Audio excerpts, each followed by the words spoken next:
Well, I'm Dr. Kevin Short with Allentown Family Foot Care, and I'm here to talk about one of the more common sports-related injuries that we get here in the practice, and that's what we call a turf toe.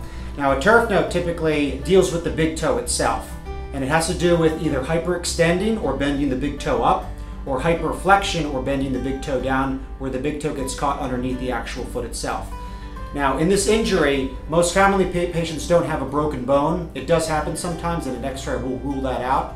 But there are ligaments both on the top and the bottom of the big toe joint itself, and they can be strained, sprained, or sometimes even torn. What's most important in these injuries is for patients to continue walking normally. In that case, the big toe continues to bend up and down. And whenever you have a ligament injury in general, you don't want those ligaments to continue to strain up and down.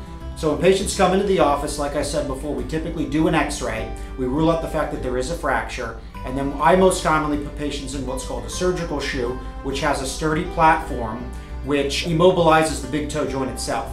Now, any ligament injury in general typically takes between 6, 10, sometimes even 12 weeks. Very rarely do we ever have to get an MRI in a patient or do surgery in that case. But like I said before, it generally can be treated with just conservative care and a special shoe for that duration of time.